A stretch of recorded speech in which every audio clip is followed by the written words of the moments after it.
4 a.m. fire. I live in an old apartment building. I've been here for about 2 years, and my roommate and I have had very few scary experiences so far, except for this one that happened last summer. It was around 4 in the morning when we were awoken from a dead sleep by the fire alarms going off throughout our entire 4-story apartment building. Seeing as this place is occupied mostly by seniors, we figured someone had left a pot on the stove again. I grumbled and blindly grabbed for a blanket. The last time we had a false alarm, I was left shivering and barefoot on the sidewalk waiting for the fire department, and I wasn't about to let that happen again. My roommate and I put on our shoes, I grabbed my phone and keys, and we poked our head out into the hallway. Nothing seemed off, the hall was empty, no one else had come out of their apartments yet. Reluctantly, my roommate and I walked down the hall toward the lobby. We figured our neighbors would soon follow suit.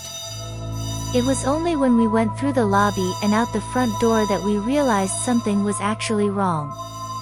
A handful of people who had already come out of the building were running and shouting about how the building was actually on fire this time.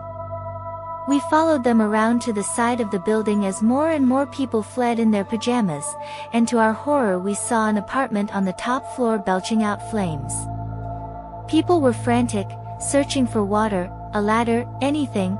Someone remarked that there was a lady who lived in that apartment who had mobility issues and she needed to be rescued now, and where the hell was the fire department?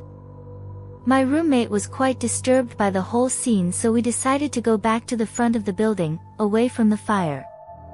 On our way, we saw a guy jump off his balcony to the ground. He rolled when he landed, but I think it still really hurt, judging from how he sat on the grass and groaned for a while. He was lucky to only be on the 2nd floor. There was chaos, yelling, screaming, and an odd mix of panic and disinterest, especially among the senior citizens who didn't want to leave the building because using the stairs was so difficult.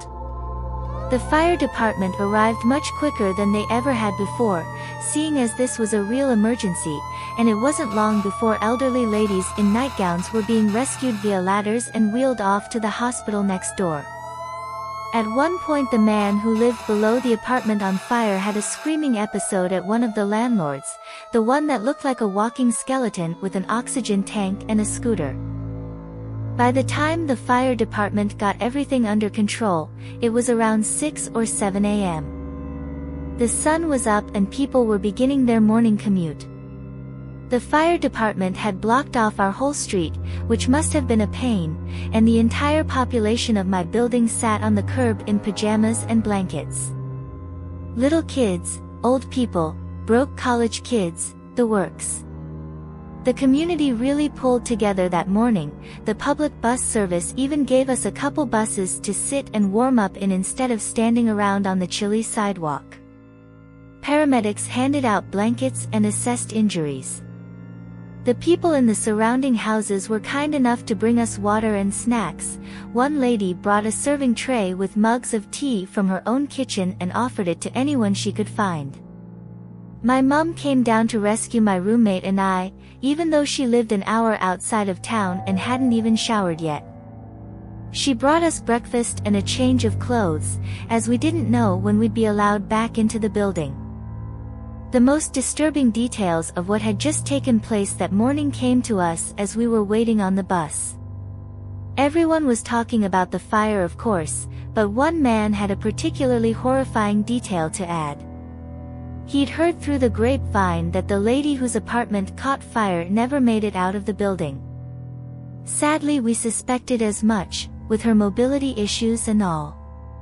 But there was more. The firefighters apparently found her in the hall. She had made it out of her apartment, but couldn't escape the smoke. Whether she died from smoke inhalation or from burns, we aren't sure.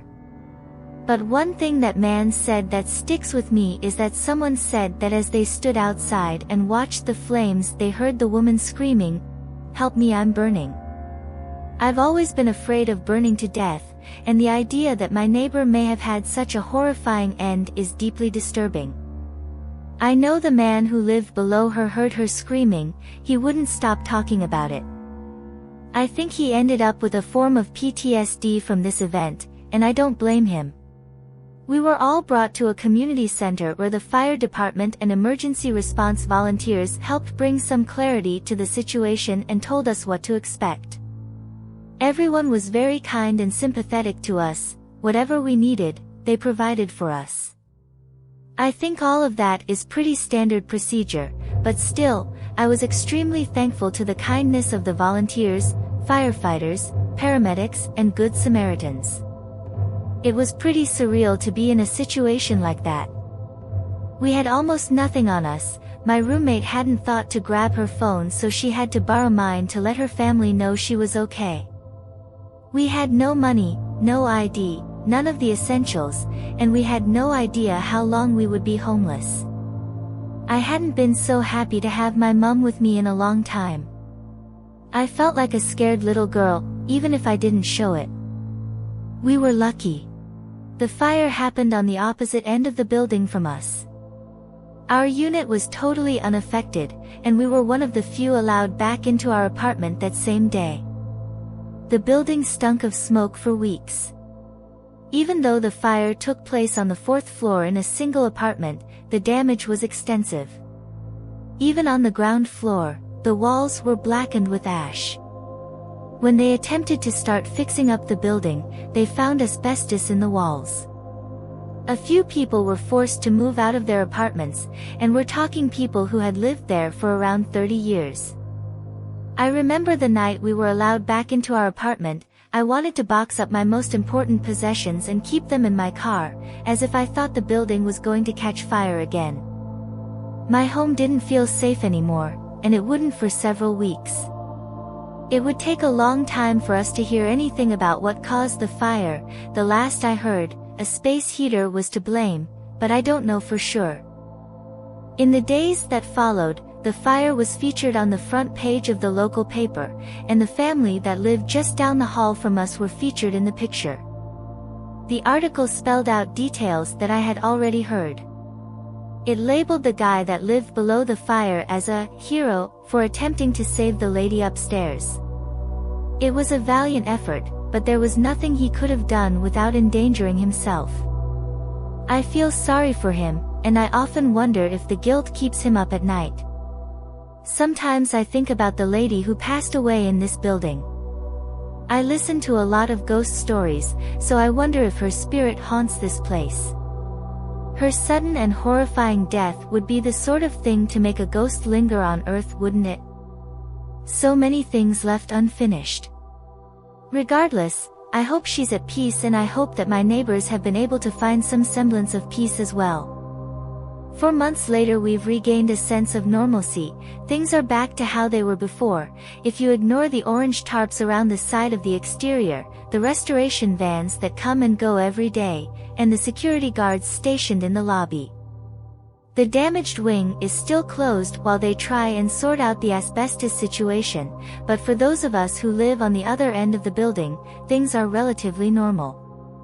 I hope they stay that way.